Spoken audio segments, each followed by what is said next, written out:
Today we're at Drayton Manor Resort testing if Thomas Land is autism-friendly for our train-loving 7-year-old. First we headed to guest services and get an easy access pass using our Nimbus card. You can find full details on how to apply on their website before you visit. We were given a wristband which meant we could access rides through the exit. It was really helpful as my son finds queues really challenging. They also provided an accessible map showing each ride and its sensory triggers, which made planning so much easier. As soon as you enter Thomas Land, you'll spot Thomas, Rosie and Percy offering engine tours right by Knapford Station. Above that there's a stage where Sir Topham Hatt and Rusty and Dusty perform shows throughout the day, followed by a meet and greet. I definitely recommend checking the display boards when you arrive for the latest showtimes so you don't miss this.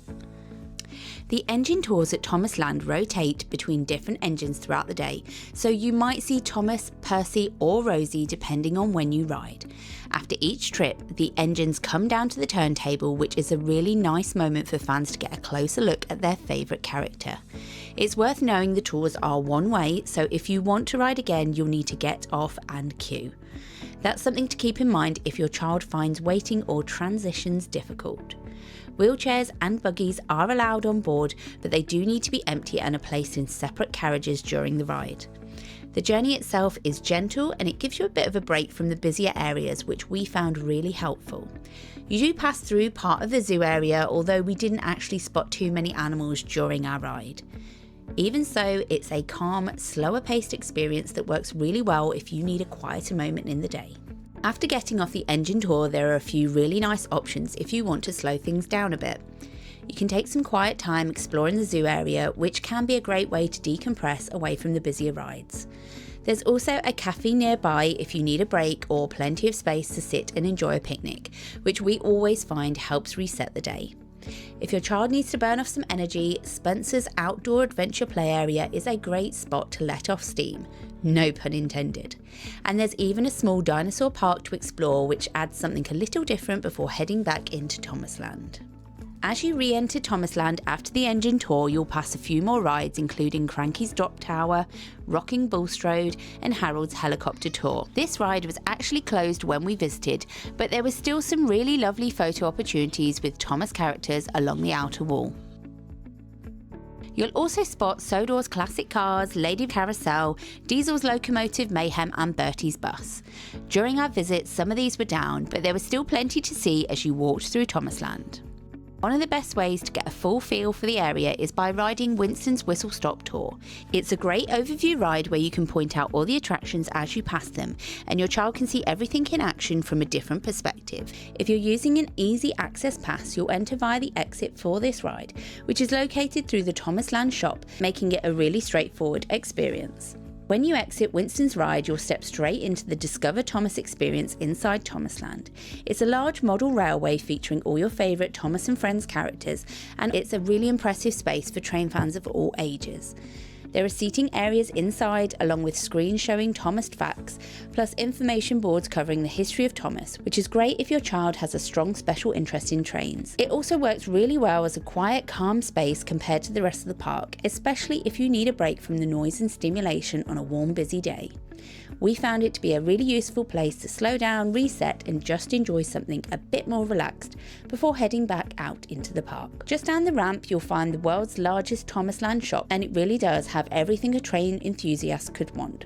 From toys to books to clothing, there's a huge range to explore. What I really liked is there's also a section of adult clothing too, which is a nice touch because let's be honest, trains aren't just for toddlers. It makes the whole experience feel a bit more inclusive for families, especially if you're visiting with older fans as well. There's also a really fun interactive tunnel for children to crawl through where they can pretend to be their favourite train heroes as they move through it. It's one of those simple but effective details that keep kids engaged even after the rides, and it's a great way to end the experience on a playful note before heading out of the area. To the left of the Thomas Land stage, you'll find the other side of Thomas Land, including Terence's driving school, where you can get your child their very own driving licence with a photo for an additional cost. You'll also find the Troublesome Trucks roller coaster, which is the most popular ride in the area. It's a short, beginner-friendly coaster that goes around twice with a small dip and a few gentle twists, making it a great first roller coaster experience. If it's a warm day and you're looking for a cool down, I'd recommend Flynn's Fire Rescue Ride, where you become firefighters, getting raised up and down while squirting water. If your child enjoys water but doesn't like getting too wet, it's worth packing a change of clothes or two, as there are plenty of toilets and changing facilities around Thomas Land.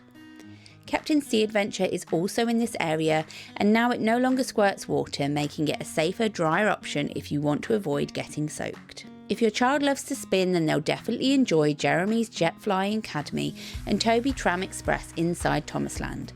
Both are great family rides where everyone can go on together, making them really inclusive for all ages. And if the spinning gets a bit too much, there's a cafe just across the way where you can take a break, sit down and reset before heading back out into the park. As the theme park had only just opened for the season, a few of the Thomas rides were down, but further into Thomas Land you'll find James and the Red Balloon, Blue Mountain Engines and Submarine Splash, a newer water ride. All of these are designed with toddlers in mind, so they're gentle and family friendly, but it's still worth checking height restrictions before you visit.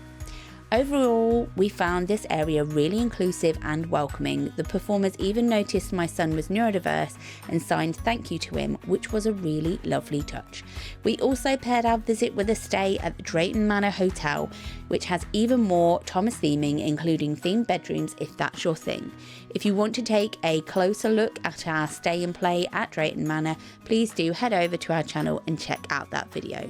Thank you for watching. Don't forget to like, subscribe and comment down below if you've visited Thomas or have any tips to share with other viewers.